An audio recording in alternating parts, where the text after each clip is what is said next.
Bien, chers amis, rebonjour. Je suis toujours dans l'explication de mon livre, Au-delà de la nuit, toujours aux pages 265 et suivantes. Et je voudrais continuer un peu sur le secret de la délivrance finale. Sur quoi repose la délivrance finale?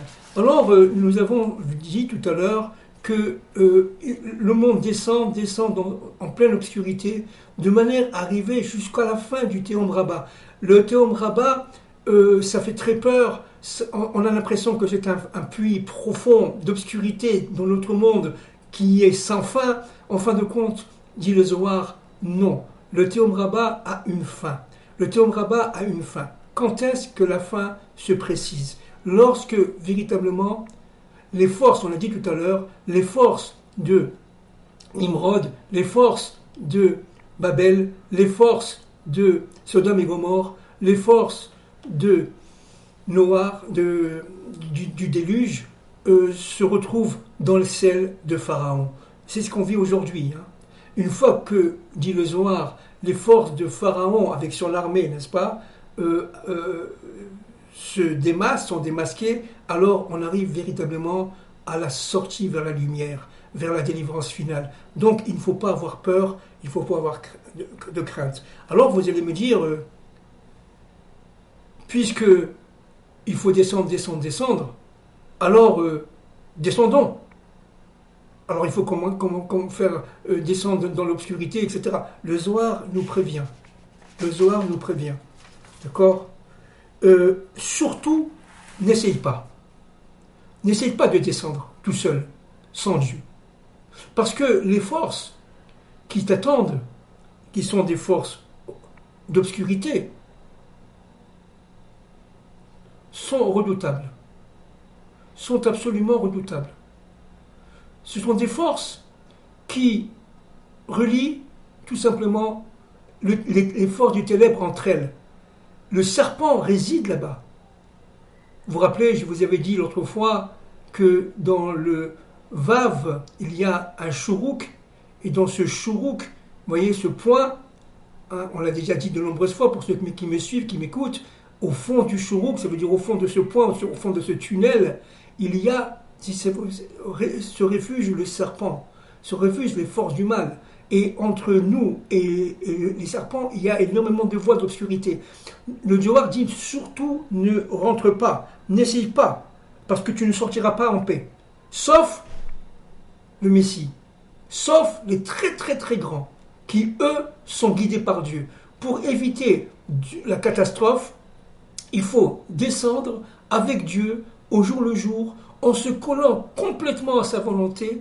Vous voyez, c'est comme le temps des labyrinthes. Vous voyez, comme les labyrinthes des pyramides d'Égypte. Tu ne peux pas sortir des labyrinthes comme ça. C'est pas possible. Pour arriver à la chambre de la reine ou à la chambre du roi, dans les labyrinthes d'Égypte, il faut avoir tout simplement le plan. C'est très très compliqué. Et là, c'est la même chose. Évidemment, les pyramides d'Égypte sont, au niveau symbolique, notre monde. Et donc, ne rentre pas dans le monde des labyrinthes comme cela, sans l'accord de Dieu et sans Dieu à chaque instant. Tu n'arriveras pas, tu te fracasseras face au monde du mal, dit le Zohar. Le monde du mal, il est extrêmement rusé, il est extrêmement puissant, parce que tout simplement, il est caché au Théum Rabbah, dit le Zohar, au Théum Rabbah. Alors, le Ramak, Rabbi Moshe Cordovero, il donne des exemples de personnages bibliques qui ont essayé de rentrer au plus profond de l'obscurité. Comme Noé, par exemple. Et Noé a été sauvé in extremis par Dieu et sa famille. Il est tombé en faisant le lien entre le ciel et la terre. Mais au dernier moment, il a été sauvé. N'est-ce pas? Au dernier moment. Grâce, évidemment, à l'ordre de Dieu de construire, évidemment, l'arche, etc. Mais regardez Abraham Avinu, c'est la même chose. Abraham est sorti, évidemment, d'un couple qui est un couple extrêmement impur, puisque son père Térar, qui était le chef sorcier de Nimrod, le conseiller numéro 1 de Nimrod, Et il est parti avec sa femme, qui est la mère d'Abraham, et elle était à ce moment-là Nida, dit le Zohar. C'est pas moi, évidemment, c'est le Zohar. Donc de ce couple impur sort Abraham. Donc Abraham devait, par son travail intérieur incessant, j'allais dire presque insupportable, mais seul Abraham pouvait le faire. Descendre au plus profond des forces d'obscurité de ce fameux Théom Rabbah pour pouvoir tout simplement devenir lui-même, devenir saint, devenir Abraham notre Père. Mais pour cela, il est passé, dit le Ramak, le Rav Moshe Cordovero de mémoire bénie, c'est qui était d'ailleurs, on le sait, un des maîtres du Harizal au XVIe siècle. Eh bien, le Ramak dit une chose très très importante. Il dit que lorsqu'il est arrivé à ce moment-là, au niveau du Théom Rabbah, la Torah dit qu'il a fait une alliance entre les morceaux avec Hachem. L'alliance entre les morceaux. Et là, qu'est-ce qu'il a vu? Il a été pris par une torpeur. Il a vu véritablement les catastrophes, y compris la Shoah. Il a vu. Les catastrophes qui allaient se démultiplier dans le monde pendant toute l'histoire humaine. Et notamment par rapport à ses enfants, fils d'Yitzhak et de Jacob. Pas seulement, bien sûr, c'est toute l'humanité qui a souffert, mais particulièrement les fils. La Shoah a particulièrement, pas seulement, évidemment, touché les Juifs, mais pas seulement, bien sûr, les Tziganes et de nombreux autres peuples, bien entendu, mais particulièrement les Juifs. Donc, ce Théom Rabbah, atteint par Abraham, lui seul pouvait sortir. Et c'est à ce moment-là, d'ailleurs, entre parenthèses, qu'il a eu l'Echlecha. Va pour toi dans le pays que je t'annonce, c'est-à-dire la terre promise, la terre sainte, la terre de Canaan, qui est la terre d'Israël. Et donc, si vous voulez, le Ramak prend aussi un exemple incroyable.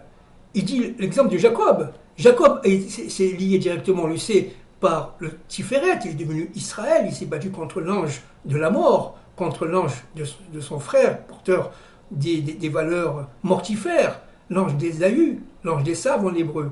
Eh bien, ce combat contre l'ange d'Ésav, d'abord l'a blessé à la hanche, et en plus, il est tombé dans les forces de la vanne, son beau-père, le père de ces deux femmes, Rachel et Léa, pendant 21 ans, et ça a été très très très dur pour lui.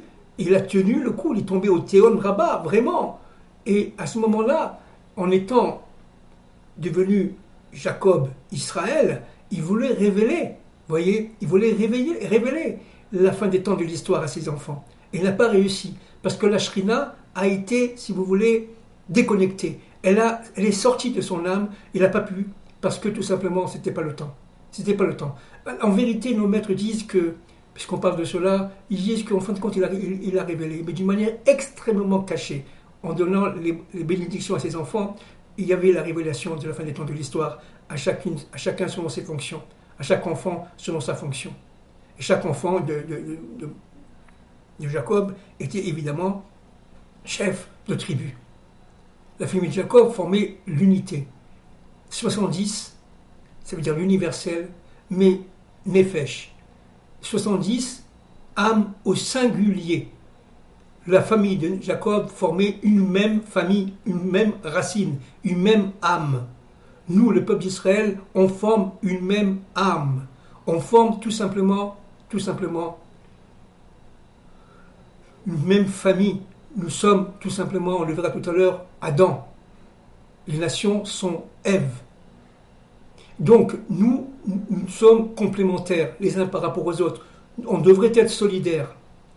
Et ce qui se passe aujourd'hui, entre parenthèses, avec ces manifestations, avec tout ce qui se passe en Eretz Israël, avec cette volonté de détruire de l'intérieur d'Israël, évidemment, c'est un plan, ce sont les forces du mal, c'est un plan qui se dévoile enfin, et là c'est un très bon signe, parce qu'avant il existait ce plan, depuis au moins 40-50 ans, mais seulement il était caché. Les forces du mal, se sentant maintenant complètement dominantes, elles ont, si vous voulez, abattu leurs cartes. Mais en abattant leurs cartes, Dieu se dévoile. Vous comprenez? C'est au moment où le pharaon est sûr de lui-même, sûr de son économie, sûr de sa domination, sûr de sa surpuissance, que Dieu envoie Moïse.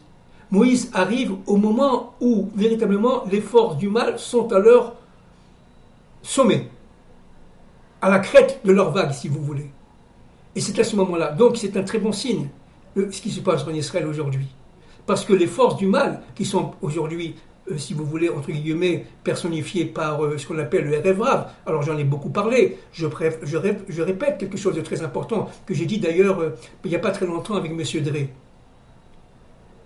Le Erev Rav descend d'Adam Arishon, descend d'Adam et d'eux, mais tous ne descendent pas de Ève. Le Zohar dit qu'il y a le bon Erev Rav et le mauvais Erev Rav. Alors je résume ce que nous avons dit auparavant. Le bon Erev Rav, c'est celui qui descend d'Adam Arishon et qui a la capacité de tchouva et qui a fait la circoncision au niveau évidemment des hommes au temps de Joseph. Et c'est cela que Moïse a voulu évidemment sauver. Il a accepté le Erev Rav, le grand mélange, qui ne descendait pas d'Abraham, d'Isaac et de Jacob, parce que la plupart étaient au niveau de leur origine, bien entendu, au niveau de leur origine, au niveau de leur père, étaient circoncis. Mais il y avait aussi le mauvais Erev Rav, des brigands qui n'étaient pas circoncis, qui ont profité, si vous voulez, de cette sortie d'Égypte des biens Israël, de cette libération, pour se libérer eux-mêmes.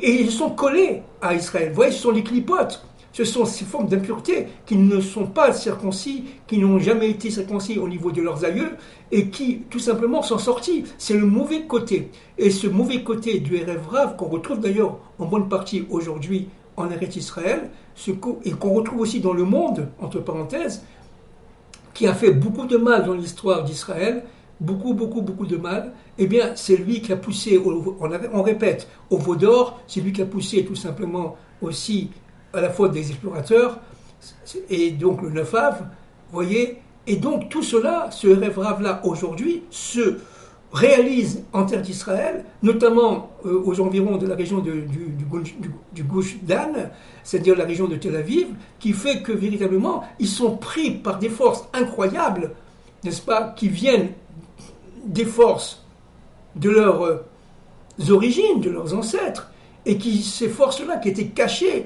et qui aujourd'hui éclatent au grand public, encore une fois, c'est un très bon signe, parce qu'Israël arrive aussi au niveau du Théom Rabbah, vous voyez, du Théom Rabbah, de l'obscurité la plus totale, de manière à détruire, c'est leur volonté, détruire le pays, détruire tout simplement toutes les structures étatiques, de manière à en finir avec Israël.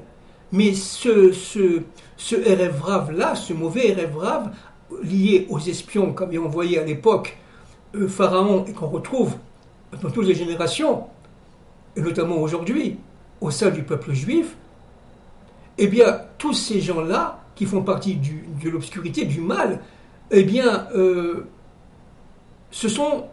ont été démasqués.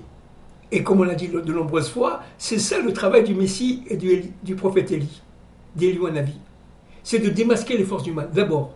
Lorsqu'on dit que le Messie est un combattant, c'est ça que ça veut dire, d'abord. Et surtout, c'est démasquer en Eretz Israël les forces du mal.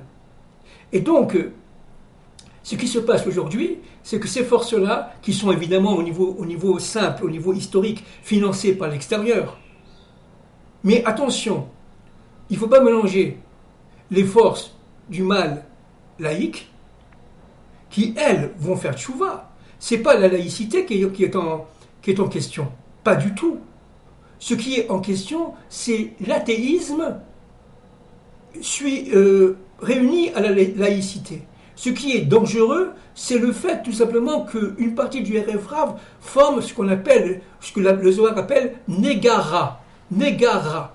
C'est-à-dire, négara, ça veut dire cette maladie, cette plaie mauvaise. Négara. Cette plaie mauvaise. Et ce négara, cette maladie-là, qui infecte le Erev Rav, le grand mélange, eh bien, tout simplement, cherche à détruire ces forces-là maladive cherche à détruire la Knesset Israël, l'Assemblée d'Israël revenue sur sa terre. C'est ça qu'il s'agit aujourd'hui. Et d'ailleurs, le Zohar dit qu'au moment de la guerre de Gog et Magog, les délégués, les envoyés du Erev Rav, les élites du Erev Rav vont appeler Gog au secours pour pouvoir détruire Israël. C'est ce que dit le Zohar. Et on n'est pas loin. Aujourd'hui, si vous écoutez les informations en Israël, bon, il y a évidemment toutes sortes d'informations, il faut faire le tri, mais il n'empêche que beaucoup d'Israéliens se posent la question, est-ce qu'il ne faut pas partir d'Israël? Parce que ça ne correspond pas du tout à leur vision de leur propre État. C'est-à-dire, véritablement, vous voyez, en fin de compte, ce qui se passe, il se passe qu'il y a quelque part un tri. Il ne faut pas mélanger le laïc, qui lui peut revenir vers Dieu, il n'y a aucun problème, du Erev Rav, qui lui est fondamentalement lié carrément à l'immoralité sexuelle, qui est directement lié à la haine de l'étude de la Torah. C'est pas la haine des religieux qu'il veut. Ce qu'il veut détruire, c'est le rapport entre Israël et la Torah, entre Israël et son Dieu. Ça, c'est le Erev Rav. Ça, c'est le mauvais Erev Rav. D'ailleurs, qui ne restera pas, qui partira. Ils veulent étouffer, si vous voulez, ce qu'on appelle bêtement les religieux, ceux qui cherchent le Hémet. Ils veulent les étouffer au niveau économique, au niveau social, au niveau éducatif. Ils font des programmes scolaires, par exemple, complètement éhontés, qui ne correspondent pas du tout à l'essence même de la réalité juive, de la réalité authentique juive, avec le wokisme américain, etc. On n'a rien à voir avec ça, nous, la Knesset Israël. Mais eux, qui sont les pendants, j'allais dire, de l'Occident en Israël, c'est leur monde. Donc, ils ne resteront pas. Ils ne resteront pas parce que Dieu va créer les événements qui font qu'ils vont avoir très très peur. Dieu va créer ici une très grande peur et que ces événements-là vont les faire fuir, vont les faire partir, tout simplement. Et le processus a commencé déjà. Il y a énormément de Juifs qui sont aujourd'hui à Berlin, d'Israéliens, il y a beaucoup d'Israéliens qui quittent le pays. En fin de compte, c'est la volonté de Dieu et il va y avoir véritablement une sorte de transbordation, de remplacement, si vous voulez. Beaucoup de 10 tribus perdues vont comprendre, on va en parler les prochaines fois, des 10 tribus perdues, pardon, et elles vont comprendre que leur place est en Israël. Donc il va y avoir, si vous voulez, une sorte de dépopulation sur population. Et ils ne resteront ici que ceux qui auront cette capacité de lumière intérieure. Les autres fuiront le pays, mais malheureusement iront en pleine guerre de Gog et Magog, qui ne peuvent pas comprendre. Bon, je ferme cette parenthèse parce que c'est très important de le comprendre. Alors, je continue, je reviens un peu sur la racine de la délivrance finale en citant le Hari. Dans son livre, Shahar Amorei Chajbi. Il nous dit, mais pourquoi il faut descendre jusqu'au bout? Il nous dit que, en fait, là c'est très important, et je cite, je colle au texte là, toutes les âmes d'Israël font partie de celles d'Adam Arishon, on le sait. Et chaque âme a une place dans le corps d'Adam. Il y en a qui sont au niveau des yeux, donc elles ont une capacité de voir plus forte que les autres. Leur fonction est la vue, la vision. Donc ils ont le nez, donc ils ont la bouche, d'autres ils ont le cœur, d'autres ils ont le dos du pied, etc. Donc ils ont le foie. Chaque organe de l'être universel, Adam, est composé d'une âme Israël. Maintenant, si vous voulez, Adam était complètement équilibré avec Ève ils formaient un couple parfait avant la faute. La descente, dit le Harizal, de Adam après la faute, en dehors du Pardès, j'allais dire même du paradis, mais horreur de ça, la descente par rapport au Pardès a, si vous voulez, voyez, déconnecté Adam de son Dieu et a créé un Adam inversé. Voyez, il y a le Adam qui est droit, mais il y a aussi un Adam inversé. Et nous sommes là, aujourd'hui, depuis toute l'histoire, depuis 6000 ans, nous sommes dans le Adam inversé. Alors, dans le Adam inversé, ça veut dire pris par les clipotes, pris par les forces du mal, pris par les forces de la connaissance du bien et du mal, pris dans les forces d'obscurité, et aujourd'hui de plus en plus pesantes, on répète le théorème Rabat, eh bien ces forces-là sont remplies de clipotes, sont remplies de couches d'impureté. Et ce qui est très intéressant, c'est que Israël, qui fait partie qui compose le corps d'Adam, les nations composent le corps de Chava, de Ève, mais Israël compose le corps d'Adam, dit le Rajbi, Rabbi Shimon Bar Yochai de mémoire Bini. Eh bien, ces âmes-là, dit le Harizal, le Hari, sont tombées. Elles sont tombées pendant toute l'histoire. Et elles sont tombées jusqu'où? Elles sont tombées, elles sont entourées de clipotes, entourées d'impuretés, et elles sont tombées au niveau des pieds. C'est cela, Harizal. Et au niveau des pieds. Maintenant, qu'est-ce que c'est que le pied d'Adam Arishon? C'est notre monde. C'est ce qu'on appelle, évidemment, la Malchut. La Malchut est liée au pied d'Adam Arishon. Bon, c'est un peu compliqué, si vous voulez, n'est-ce pas, l'Adam Arishon, entre le buste, ça veut dire Netzar et Od. Au-delà de cela, les âmes sont tombées au niveau du buste. De la tête, ils sont tombés au niveau du buste. Et entre le buste et les pieds, toute l'histoire, les âmes sont tombées. Lorsqu'elles arrivent au niveau du pied, qui sont liées directement au Théom Rabat, à l'obscurité la plus profonde, la plus totale de notre monde, et c'est la délivrance. Alors, le Harizal dit une chose extraordinaire. Il dit que cette descente au niveau des pieds va jusqu'aux ongles des pieds, des doigts de pied. C'est-à-dire que, qu'est-ce que c'est qu'un ongle? C'est évidemment une matière qui est une matière, vous voyez, transparente, comme était Adam Arishon avant la faute. C'est-à-dire que véritablement, tant qu'on est encore dans le pied, on n'est pas sorti au niveau des ongles, ce n'est pas la délivrance finale, dit le Harizal. Et il faut arriver au niveau des ongles. Pourquoi? Parce que là, on arrive au niveau de l'éclaircissement. On passe de la peau opaque, vous voyez, à l'ongle qui est transparent. Et c'est ça le secret de la délivrance. C'est ça le secret de la délivrance. Donc il ne faut pas du tout, avoir peur. C'est un plan. C'est une dynamique de l'histoire. Au temps de la sortie d'Égypte, dit toujours le Harizal, eh bien, les Bnei Israël sont arrivés au niveau des pieds. Et lorsqu'ils sont arrivés pratiquement au niveau de l'ongle à recevoir Matan Torah, ils ont fauté.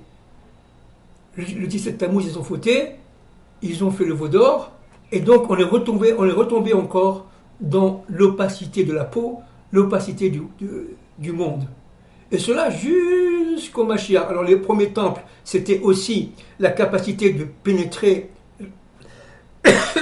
le monde des ongles, de la transparence.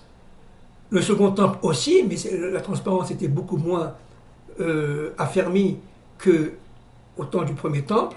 Mais au niveau du troisième temple, tout sera progressivement transparent. On retrouvera le corps d'Adam Arishon et de Chava avant la faute. Avant la faute. Voyez? Alors, le secret de la délivrance, c'est le fait que on sort des impuretés à partir des ongles d'Adam. Toute l'histoire humaine a été la descente des âmes, notamment d'Israël, vers l'obscurité des mondes. N'oublions pas, je répète, que Adam, par sa faute, a été dédoublé. L'Adam d'en haut a permis la création d'un Adam d'en bas. Dans la dent d'en bas, vous avez les mêmes attributs divins que dans la dent d'en haut, mais le Dieu est caché. C'est le monde du silence. C'est le Dieu qui voile sa face, qui est toujours présent, mais on ne le voit pas. Et tout le travail d'Israël, en enlevant les clipotes, les phases d'impureté, vous voyez, qui sont le fait de la faute et des fautes, eh bien, il va y avoir tout simplement la résurgence de la lumière, parce qu'à l'intérieur des forces d'impureté, il y a secret de la délivrance, la lumière.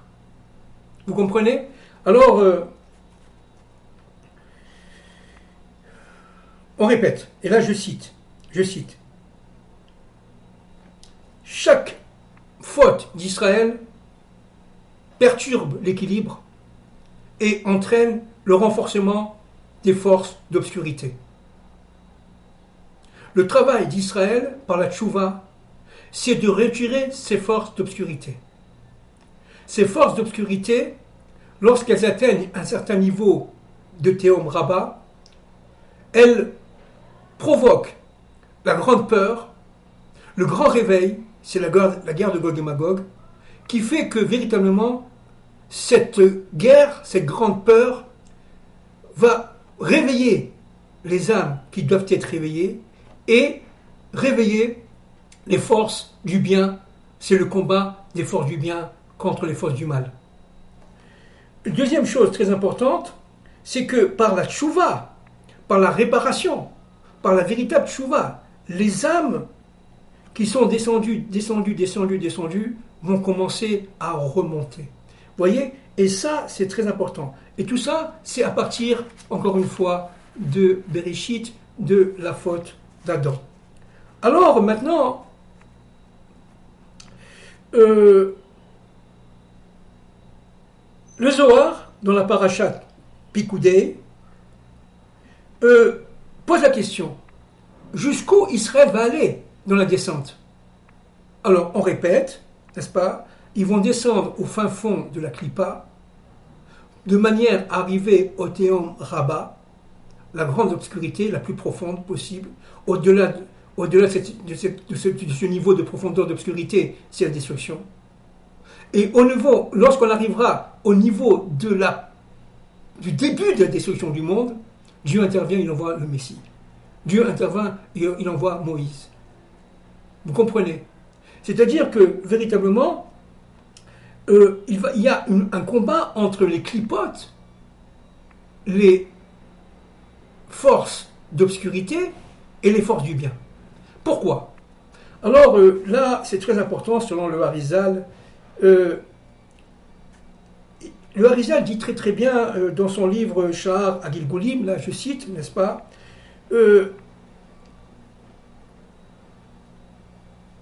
quand tu vois, c'est le Sha'ar Agilgulim du Harizal, quand tu vois de très grandes âmes sortir de parents ou de filiations absolument infectes, infernales, comme Ruth par exemple, sache que c'est une lumière qui a été libérée des forces d'impureté. Il faut savoir une chose très importante, dit le Harizal, c'est que les forces d'impureté n'ont pas de survivance propre, autonome. Les forces d'impureté, tout simplement, sont vouées à la mort. Elles ne peuvent survivre qu'en, ce qu'on appelle en hébreu la yenika, en suçant la lumière qui est dans le bien. C'est pour ça qu'elles se collent à Israël. C'est parce qu'Israël a reçu la Torah. Donc elles se collent à Israël le plus possible, de manière à sucer le bien qui est en elles. Pourquoi le font? Parce que c'est une question de survie pour elles. Elles ne peuvent pas tenir sans le bien. Elles ne peuvent pas tenir sans cette lumière qui est en elles. Donc elles font tout pour empêcher la lumière de sortir. Elles font tout pour empêcher. Et c'est tout le combat, jusqu'à la guerre de Gog et Magog, des forces de la lumière contre les forces des ténèbres. Parce que les forces des ténèbres n'ont absolument aucune capacité de survie sans le bien, sans la lumière. Et c'est une des raisons d'ailleurs qui font que pendant la sortie d'Égypte, le pharaon ne voulait pas laisser sortir les fils d'Israël. Parce que, notamment, garder les filles. C'est pourquoi il a tué les garçons. Parce qu'il voulait que tout simplement que par des filles arrive la malchoute. La malchoute étant féminine. Et que cette malchoute-là, ça veut dire cette royauté, soit accaparée par les forces de Pharaon. C'est ça que voulait Pharaon. Il voulait accaparer la royauté d'Israël. Et donc, il ne voulait pas laisser sortir parce que les forces d'impureté ont la capacité absolue, terrible, de subsistance grâce aux forces du mal. Donc, il faut absolument, grâce aux forces du bien, pardon. Grâce aux forces du bien, pardon. Alors maintenant, venons encore une fois au Zohar et venons au Harizal. Et la Shrina dans tout ça, la présence divine, elle est partout.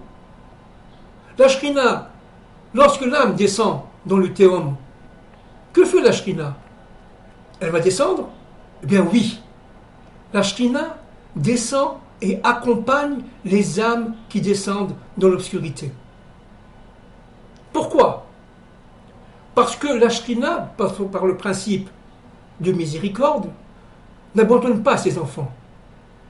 La Shrina, qui est la présence de Dieu, dans son attribut féminin, bon, si on peut parler comme ça, Dieu n'abandonne pas ses enfants.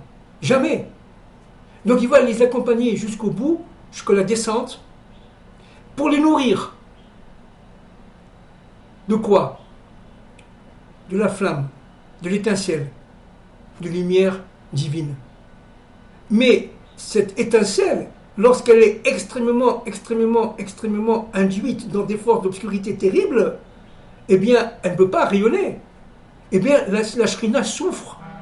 La Shrina souffre de cette incapacité de rayonnement de la lumière d'Israël. La Shrina souffre de sa propre exil. Nos maîtres disent, mon maître Manitou disait que la Shrina est en exil de sa propre Shrina. C'est-à-dire, véritablement, la présence de Dieu en a marre de l'exil. Elle en a marre de ces profondeurs d'obscurité. Et qu'est-ce que c'est que l'exil? On le sait maintenant. C'est le fait tout simplement d'être relié tout simplement à cette obscurité, à cette non-lumière. Alors qu'on sait qu'on a une lumière intérieure. On sait que cette obscurité, elle va disparaître un jour. Et que de l'exil sortira la délivrance finale. Vous comprenez? Donc si vous voulez, et ça c'est très très important de saisir, la Shrina, non seulement elle souffre, les fils d'Israël sont collés à la Shrina, à la présence divine, c'est pour ça qu'ils sont absolument indestructibles. Tous les ennemis d'Israël qui veulent détruire Israël n'arriveront pas, bien entendu. On ne peut pas détruire la présence de Dieu, parce que à la fin des temps de l'histoire, la Shrina, la présence de Dieu et Israël, retournés sur sa terre, forment plus que l'unité. Ces pauvres forces du mal, y compris les forces qui sont à l'intérieur de notre peuple, ne savent pas, ne s'imaginent pas contre qui elles se battent. Elles se battent contre Dieu. Mais bon, enfin, si pour Dieu, c'est rien du tout. C'est rien. Regardez ce que dit, par exemple, l'Haftara. J'ai préparé dans la paracha Vaïtranan. Regardez ce que dit la paracha, dont c'est le Isaïe, Péret 40. Isaïe, le prophète Isaïe, Péret 40. Regardez, bon, je vais très très vite, hein, n'est-ce pas? Regardez ce que dit Dieu. Regardez. C'est que, bon, je donne un passage, hein, c'est tout, hein. C'est que les peuples entiers, je passe tout le paragraphe 15, c'est que les peuples entiers comptent pour Dieu autant qu'une goutte d'eau, tombant d'un seau, autant que la poussière sur la balance. Ça veut dire rien du tout.